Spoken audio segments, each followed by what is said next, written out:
July 12, 2003. Classmates from Woodhaven High School are excited to be reconnecting with friends on a one-night pleasure cruise celebrating their 10-year high school reunion. But many of them are surprised to see that the belle of the ball is Nadia Green. Back in high school, Nadia was called Nerdy Nadia because she had braces and big glasses. But when she boards the ship all grown up, her old classmates don't even recognize her. But old friends can also bring up old grudges. Woodhaven classmates are shocked when Nadia's night ends with her tragic demise. Who killed Nadia Green? Was it murder or a horrible accident? Why would someone want her dead? And which of her classmates was responsible?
The class of 1993 at Woodhaven High School are boarding a one-night pleasure cruise to celebrate their 10-year high school reunion.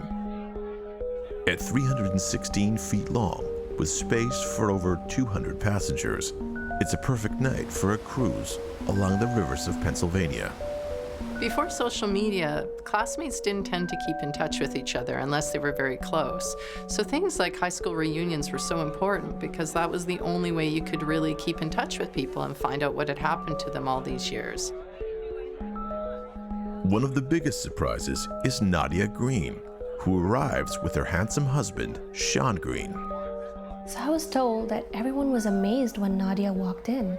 She was gorgeous, she was a doctor now, married to a really handsome husband.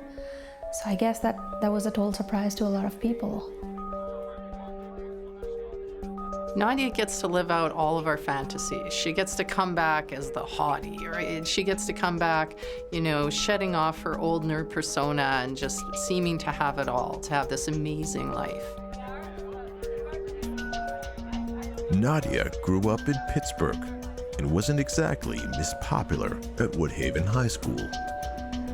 People often called her Nerdy Nadia. I never called her that. I just thought she was smart in general, and I guess that's why they thought she was nerdy.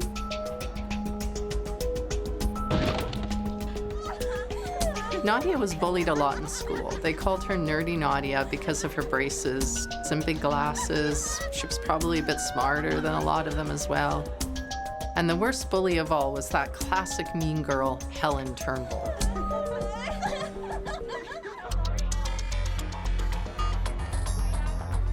Nadia's biggest humiliation comes during her senior prom, when Helen and her friends get drunk and pour a punch bowl onto Nadia's head. Prom was the worst for her. I still can't believe someone would do something like that to her. As much as Nadia was the nerdy girl, Helen was the popular girl. But fortunately for Nadia, her date is willing to stick up for her.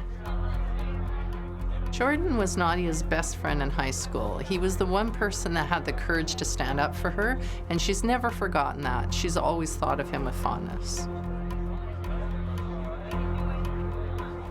After graduation, Nadia's family moves to Los Angeles. When Nadia enters her 20s, she begins to blossom. She has a growth spurt. She changes her glasses to contact lenses. She gets rid of her braces. She starts to look like an entirely different person and starts to feel beautiful for the first time in her life. Nadia attends a Los Angeles medical school and eventually meets Sean Green. Sean is a gentleman that Nadia met in university. She was attracted to him right away. They seemed to have a lot in common, and they got together very quickly. The power couple quickly rises through the ranks, graduating and becoming well-respected pediatricians. I was happy to know that she had become a doctor. Good for her. The former nerdy Nadia becomes Dr. Nadia and marries her college sweetheart. It's a testament to her personal strength. I can't believe how well she's done over the years. Nadia forgets all about Woodhaven High School until an invitation to the reunion reaches her at her office. Everyone who's ever been bullied has that fantasy of showing up later on and showing the bully that they have a much better life. This is Nadia's motivation for attending. She wants to prove the bullies wrong. She ended up with the gorgeous husband, the successful career, now she's beautiful. She wants to make them eat their nasty words. Nadia and Sean decide to make the trip to Pittsburgh to attend the reunion. For Nadia, her redemption has been 10 years in the making.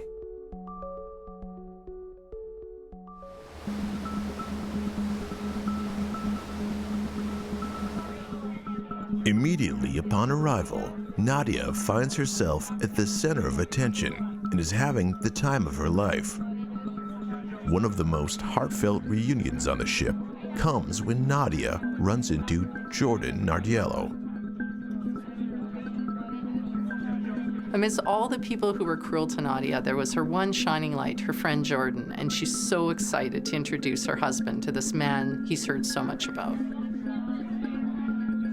But not everyone is as excited to see Nadia and her newfound happiness. There was no sign of that nerdy Nadia anymore. Maybe a few were jealous too because of all the good things that had happened to her. Helen's life since high school has been on a bit of a different trajectory from Nadia's.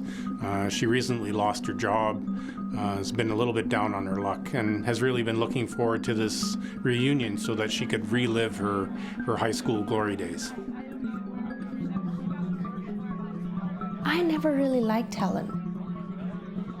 I mean, she was popular, but she was insecure for some reason, and you could see that from a mile away.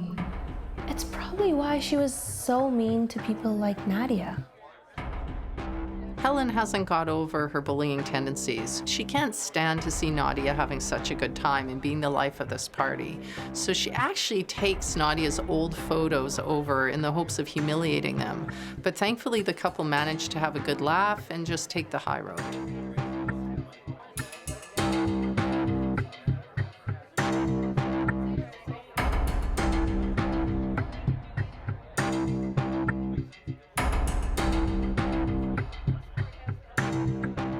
As the celebration reaches its peak that night, a cloudy weather pattern covers up the full moon in the sky. Then the power goes out. Ordinarily, this could be disconcerting on a cruise ship, but the revelers are having such a great time, they don't let it bother them. But the good mood on board is interrupted by a blood-curdling scream coming from the front of the ship.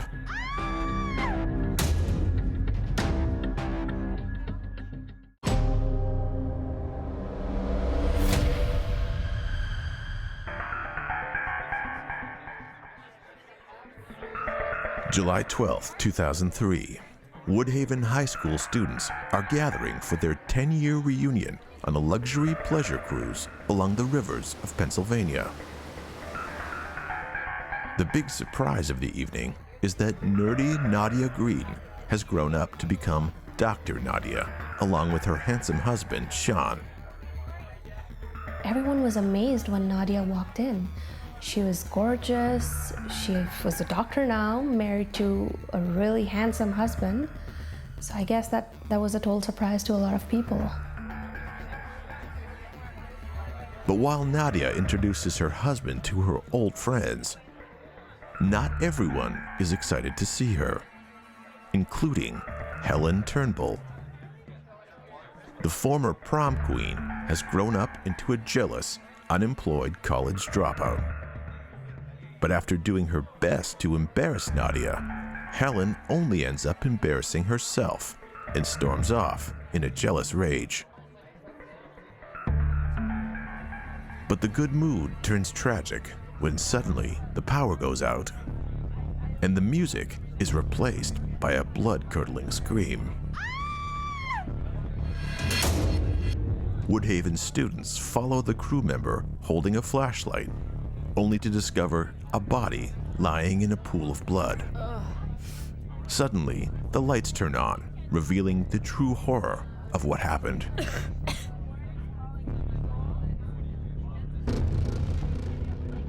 Nadia Green's throat has been cut. She's choking on her own blood. Tragically, Nadia Green dies in her husband's arms. What's more, there's a killer on board the ship. But Woodhaven students are lucky because there's also a detective on the scene. Catherine Lockhart is a woman who back in high school was actually in the same class as Nadia and Helen. And she's become a detective with the Pittsburgh Police Department, and she's on board with them. You know, upon discovering Nadia's murder, Catherine takes it upon herself to take the investigation under her control. Someone texted me that Nadia was killed. It was a big shock. I mean, why? Who would do this? Such a nice person. I was glued to my phone all night for updates after that. Detective Lockhart tells some of the crew to take Sean to an isolated area and also to section off the ship and cover the victim's body. The ship is now a crime scene. I heard Cat Lockhart was on board heading the investigation. I always liked her. She was a very smart person. Detective Lockhart asks the crew to call Pittsburgh police and also to check any security tapes to see if they can get a visual on what happened. What she discovers, however, is that the cameras had been turned off. Before Detective Lockhart starts to examine the scene, she canvasses her former classmates to see if anyone has any information on a possible culprit. People texted me that they thought Helen did it. She always had it out for Nadia. Everyone thinks immediately that Helen Turnbull is the one who killed Nadia. Out of all of them, she's the only one known to have a grudge. Detective Lockhart immediately asks Helen if she has any knowledge about what happened to Nadia. I think given, Catherine's knowledge of the relationship between Nadia and Helen, and probably everybody else there knew that there was animosity between the two, Helen would naturally be, a person of interest in the investigation right off the bat. But Helen claims to have been in the bathroom the whole time. When the lights went out, she heard the screaming, and she didn't feel it was safe to come back out until the lights went on.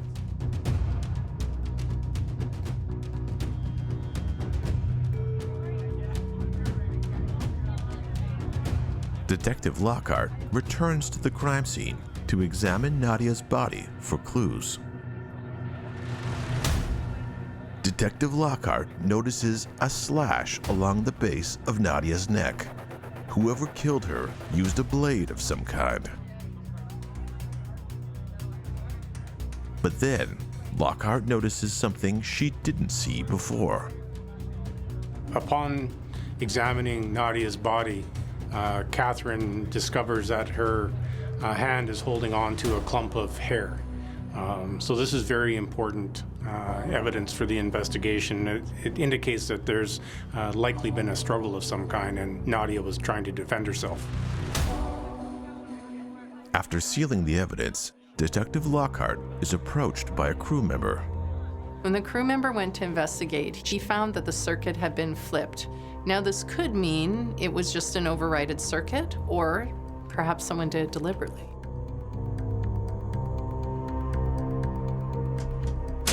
You know, having located the turned off breaker, which has effectively shut off the video cameras, might indicate that somebody had a plan to commit this murder and turned off the cameras intentionally.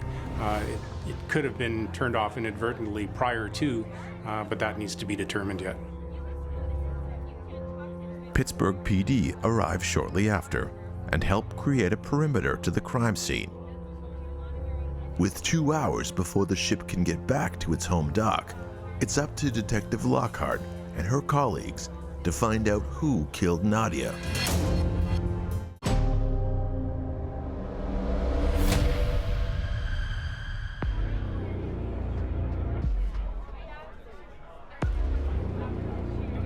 Los Angeles-based pediatrician Nadia Green has been murdered at the scene of her 10-year high school reunion. Husband Sean Green is devastated, but Pittsburgh detective Kat Lockhart is on the case. Guests are already pointing at Helen Turnbull as a possible suspect, who was jealous over Nadia's newfound success and popularity. People are as gossipy now as they were then. I was getting all sorts of information. People texted me that they thought Helen did it. She always had it out for Nadia. But Helen denies any involvement, despite having no witnesses to confirm her alibi. With Pittsburgh police officers arriving to the ship by powerboat and only 2 hours left until the ship hits mainland, it's time for Detective Lockhart to start her official investigation.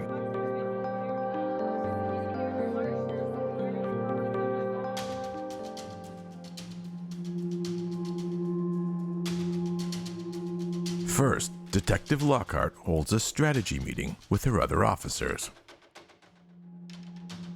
This meeting is meant to give the officers a chance to catch up on what she knows and to help them form an investigation plan. Detective Lockhart knows that everything was going well with the party until there was cloud cover. When the moon went behind a cloud, that's when things seemed to go wrong. That's when the lights go out, people scream, and it's most likely that then was when Nadia was attacked. When the lights come back on, the guests on board the ship discover Sean Green holding his wife in his arms as she dies from a bleeding throat wound. He tries to resuscitate her, but it's too late. Detective Lockhart also tells the officers about the hair that she found gripped in Nadia's hand.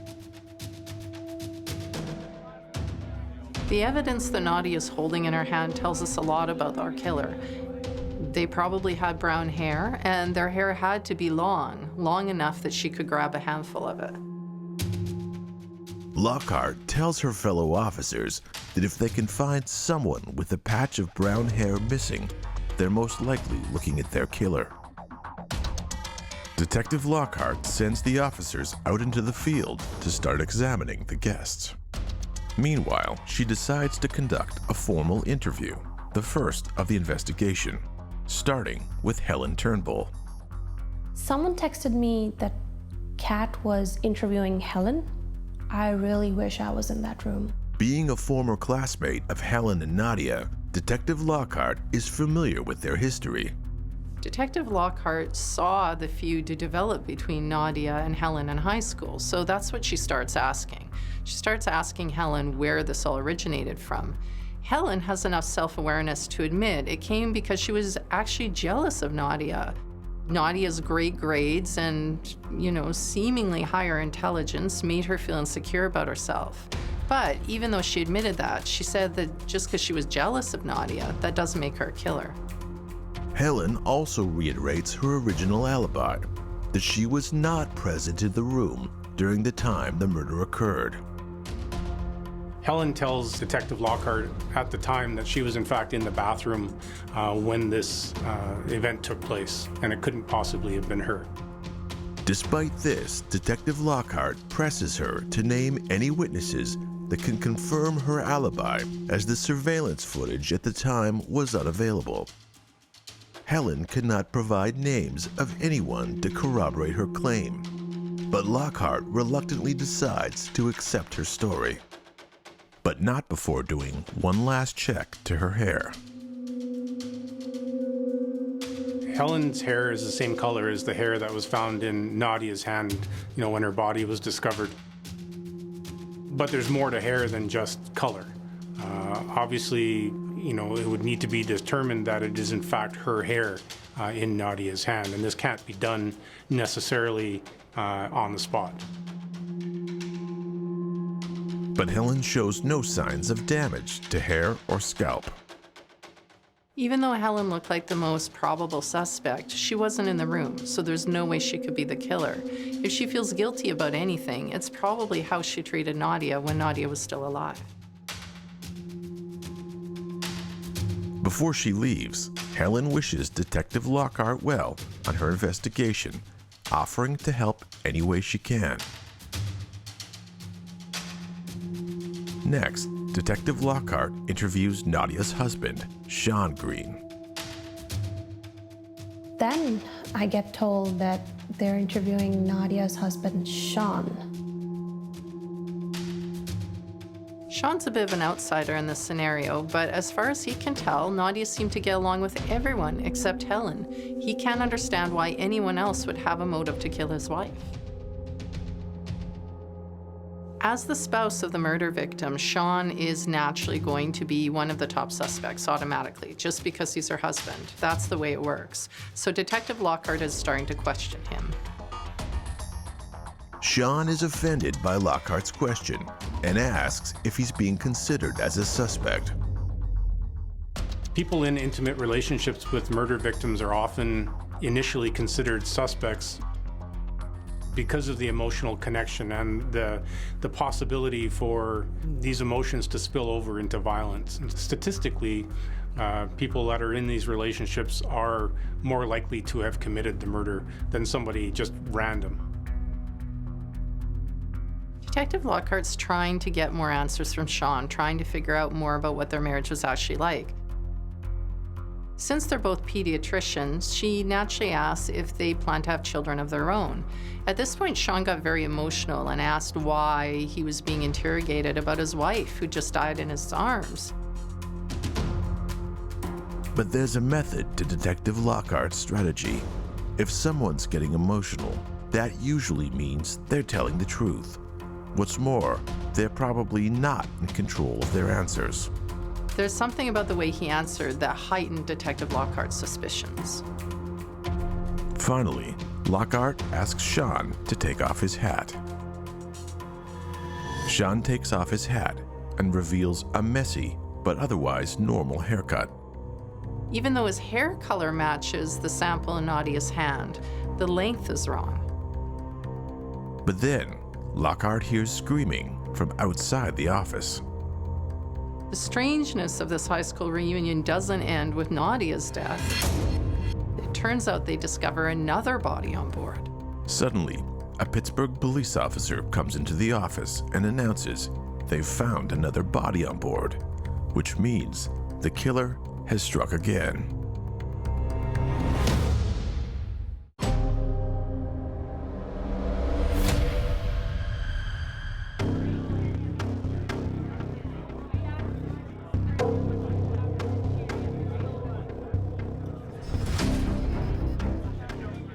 At her 10-year high school reunion, Dr. Nadia Green has been murdered.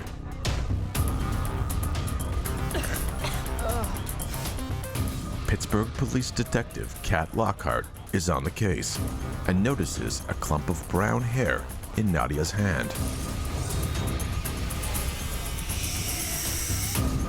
Classmates suggest that Nadia's longtime bully, Helen Turnbull, could be a suspect, but Helen denies any involvement.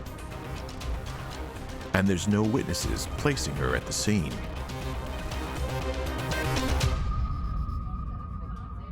Nadia's grieving husband, Sean Green, also claims his innocence. But before Detective Lockhart can inspect Sean's head any further, Pittsburgh police interrupt to inform her they found another body on the ship, which means the killer has struck again. Detective Lockhart is shocked to discover another Woodhaven classmate, Jordan Nardello, dead and hidden inside a bathroom stall with his throat slashed. Detective Lockhart is furious this happened with so many police on board the ship. What's really worrying here is the audacity of someone to kill twice, knowing that there's a detective on board. Time is running out to catch this person because the last thing anyone wants is for them to strike again. Detective Lockhart delivers the grim news to Sean Green and says they'll finish the interview later. And then I heard Jordan had died too? What the hell was happening? I mean, I know everyone on board was scared after that. Well, when police discover a second body killed in similar fashion to Nadia, they immediately have to be concerned that there's a person on board the ship who has killed multiple people and may kill more. There's obviously something going on below the surface for Jordan and Nadia, who were close friends, to both end up murdered. Detective Lockhart was a student at Woodhaven as well, and also wonders if there's a connection between Nadia and Jordan. Lockhart also remembers speaking to Jordan personally during the party. He said he attended the cruise alone and was looking forward to reuniting with some old friends. There doesn't seem to be any clear reason why someone would target Nadia and Jordan. They were good friends. They were intelligent, thoughtful people who didn't really offend anyone. So why would the two of them have been targeted for murder? Detective Lockhart also notices that both Nadia and Jordan were murdered in exactly the same way. This does seem to be the same killer. Not only is it the same event, but they were both killed the same way. Their throats were slashed and they both died of blood loss. Detective Lockhart orders police and crew to start scouring the ship for a murder weapon. They're on a body of water and they're moving. If someone were to throw a murder weapon overboard, it would be almost impossible to find. Detective Lockhart also demands they start frisking passengers to see if there's any weapons or possible clues to help them catch the killer. Well, Lockhart's main concern at this point is the safety of the rest of the people on the boat. Given the fact that we have two people killed in very close proximity to each other in a very similar fashion, is very alarming, and it indicates that somebody is potentially able to kill more people. Detective Lockhart's frustrations are at a breaking point until she notices an old photo of Nadia and Jordan together from their high school prom. Detective Lockhart always thought that Jordan and Nadia were just friends, but now this photo reveals them holding hands like a couple, seeming quite cozy. Were they? Was there more to their relationship? And most importantly, did Sean know?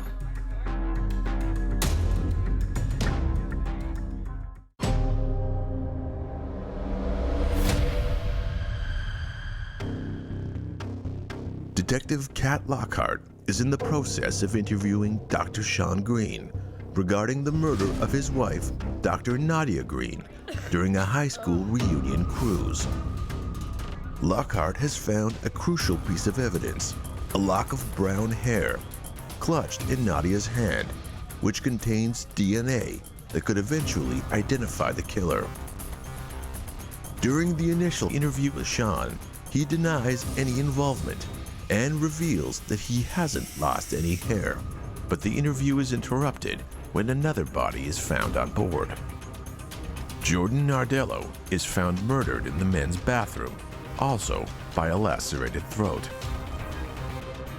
But when Detective Lockhart remembers that Jordan and Nadia attended their high school prom together and were murdered in the exact same way, she wonders if there was more to their relationship, and if Nadia's husband, Sean Green, knew anything about it. Detective Lockhart immediately brings Sean Green in for another interview.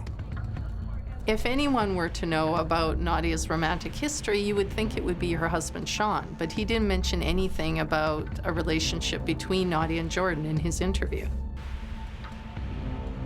Sean brings up the fact that he was being questioned by Detective Lockhart herself when Jordan was murdered, so obviously he couldn't be the killer. Such a seemingly arbitrary and flimsy excuse does nothing to help Sean's case.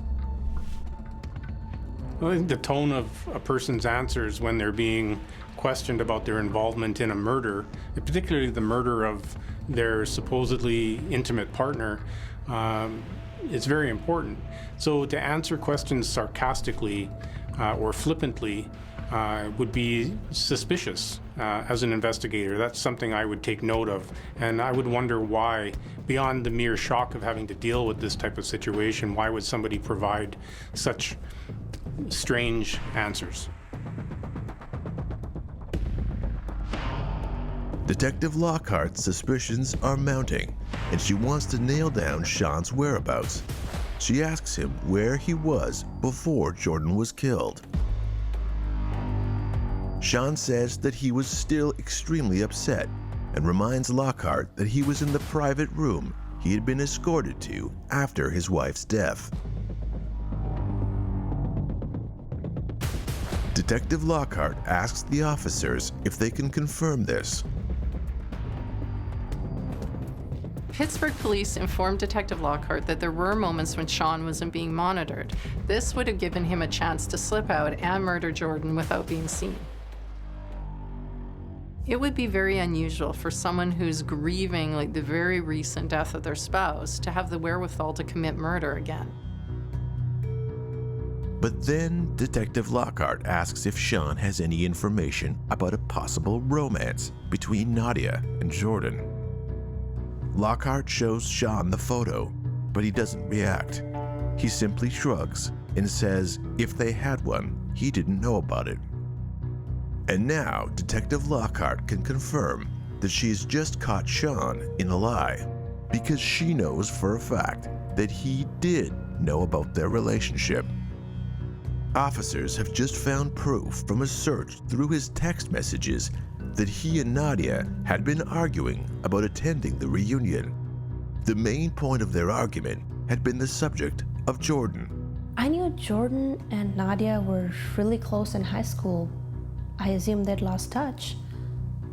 I guess not. Because we have two people who've been killed in very similar fashion and in very close proximity time-wise to each other, investigators would want to establish a link between those two people to determine if they were both killed for the same reason or a similar reason. So in trying to establish that link, investigators discovered that there was in fact a string of text messages between the two. They did know each other, they knew each other well, and they had been communicating with each other for some time. Nadia and Jordan had kept in touch over the years, and they had kept that bond that they had back in high school. Sean knew about this, and he wasn't overly happy about it. In fact, he didn't even want to go to the reunion. Nadia forced him to go. Detective Lockhart can tell that Sean's lying about something. She asks him once more to take off his hat. But this time, Sean refuses to take his hat off. Lockhart gets two officers to make Sean stand up and submit to a hair inspection. As his hat is taken off, the officers notice a small mark on the back of Sean's head. This time, when she takes off the hat, she discovers that there is a patch of hair missing. This immediately confirms that Sean is a main suspect, and Detective Lockhart has him handcuffed as she shows him more evidence. The security footage shows Sean and Nadia boarding the ship together. The surveillance footage shows that when Sean boarded the boat, his hat was facing forwards. Then, after Nadia's body was discovered, it's now facing backwards. That's what gave Detective Lockhart the idea that there was something going on with Sean's hair. And sure enough, she can see in the old footage that his hair used to be longer. This means that before his initial interview, Sean must have quietly slipped out of his private room and entered a bathroom, probably with the same knife he used to kill his wife and Jordan. With this blade, he cut his hair in an attempt to cover up what was pulled out during the struggle with his wife. While this was happening, Jordan must have walked in and witnessed Sean in the process.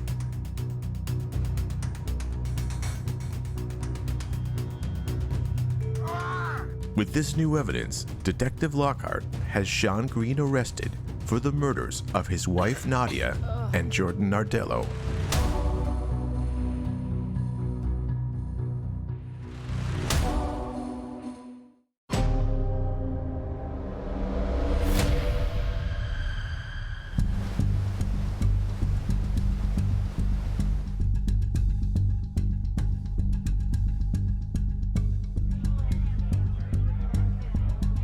Detective Lockhart has arrested Sean Green for the murder of his wife Nadia and Jordan Nardello.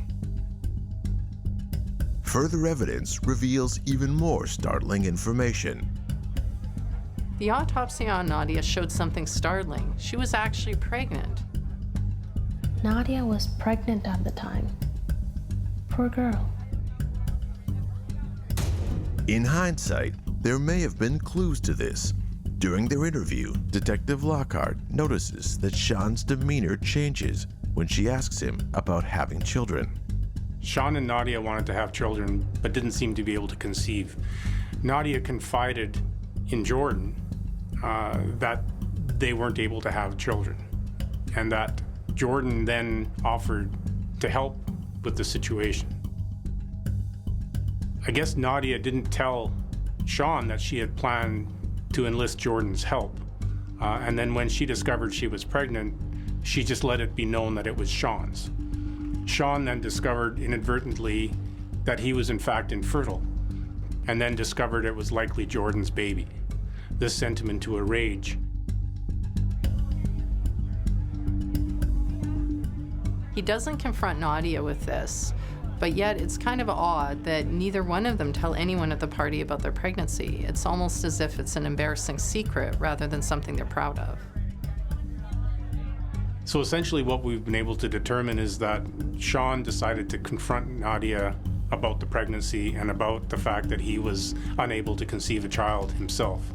And when he confronted her, he became enraged. She tried to defend herself, at which point he took a razor blade out of his pocket. He had secreted this razor blade onto the ship, and he essentially slashed her throat and killed her.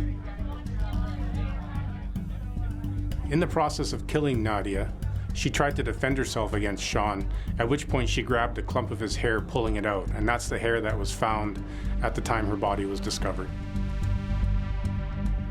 When the lights come back on, his hat is backwards, so when Detective Lockhart approaches him, he's surprised and does his best to cover it up.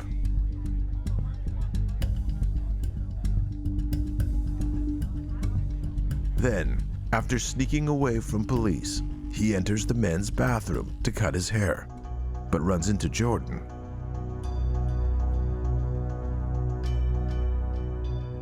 Even though Detective Lockhart obviously can't prove who the father of Nadia's baby is right now, she has strong suspicions it was Jordan based on some of the text messages that she uncovered.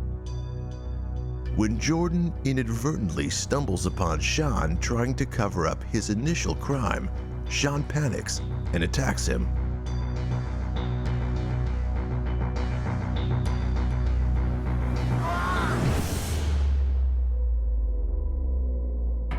Well, we believe at this point the murder weapon, which has never been found, because of its small size, was likely thrown overboard by Sean. We'll likely never find it.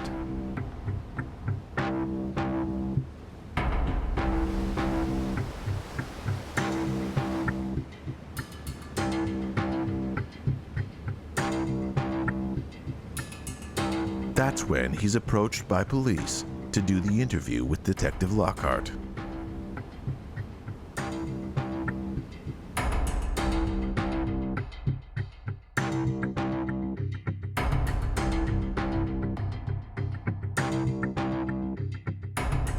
During their interview, Jordan's body is discovered about 30 minutes later. Even if Jordan had no idea he had walked into Sean trying to cover up evidence of his wife's murder, the fact that Jordan was the main source of Sean's rage towards his wife is probably what led him to kill a second time. Sadly, Nadia wasn't having an affair with Jordan out of love. She was doing it to have a child. She turned to the person she could trust the most. Somehow, Sean must have figured this out, and his wife's betrayal became the source of his rage. He also considered Jordan to be a problem, but it was walking into the bathroom while Sean was cutting his hair that sealed his fate. Just because Jordan's body was found while Sean was being interviewed doesn't mean the murder took place at that time.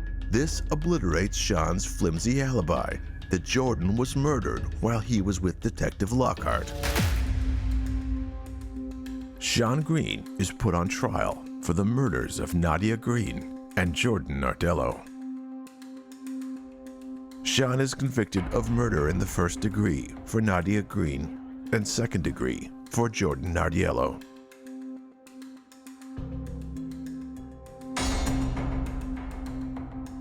He's sentenced to life in prison.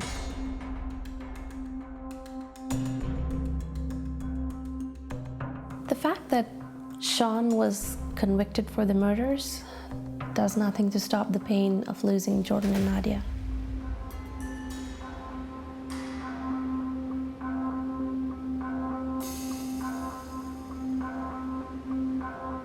It's clear, though, that Sean was very jealous about their relationship, and now, because of this, he has 2 murders on his hands. The most common reasons to murder someone are love or money. In this case, it was clearly love. Sean loved Nadia, and he felt betrayed by her, and this drove him to do what he did. It's the last terrible thing that Sean does before going to jail for life.